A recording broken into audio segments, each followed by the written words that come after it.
Supreme court ने दिल्ली दंगों के आरोपी उमर खालिद और शर्जिल इमाम को जमानत देने से इनकार कर दिया। हालांकि शीर्ष अदालत ने 5 अन्य आरोपियों को 12 शर्तों के साथ जमानत दे दी। सुप्रीम कोर्ट ने कहा कि उमर और शर्जिल 1 वर्ष तक इस मामले में जमानत याचिका दाखिल नहीं कर सकते।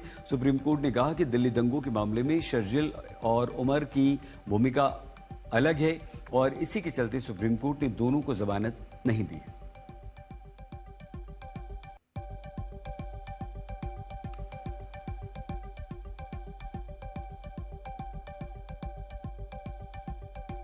कर चुके हैं।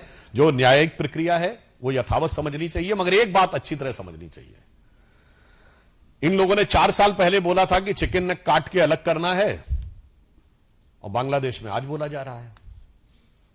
तो जिनके ऊपर सेक्युलरिज्म का खुमार चढ़ा हुआ है, जो सेक्युलरिज्म की सुरापान घन अंधकार में डूबे हुए हैं, जरा उनको 4 साल पहले के बयान और आज के बयान को मिलाकर देख लेना चाहिए। परंतु वो लोग उस नशे से बाहर नहीं निकल पाएंगे, क्योंकि सेक्युलरिज्म के कुएं में ही भांग पड़ी है। एक सूरदास का पुराना पद है ना, एक हो तो समझाइए आके, कूपे में ही भांग पड़ी है। तो जिसको देखो वही आज मदहोश है।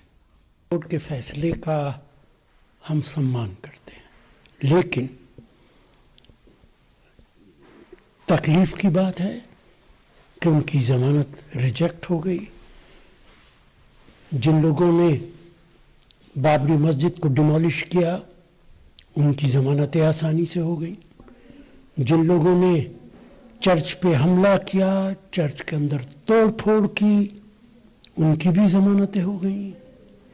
जिन लोगों ने रेप किया और बीजेपी के एमएलए हैं, उनकी भी जमानतें हो गई।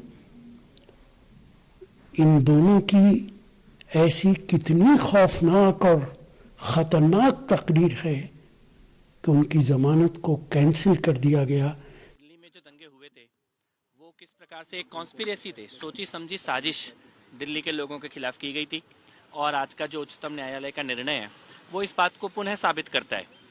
लेकिन सबसे बड़ी जो हैरानी की बात है कि ऐसे कौन से वकील हैं, ऐसे कौन से लोग हैं जो बार बार इसी प्रकार के आतंकवादियों का, देश विरोधी लोगों का इनका केस लड़ते हैं, बार बार इनकी जमानत याचिका लगाते हैं।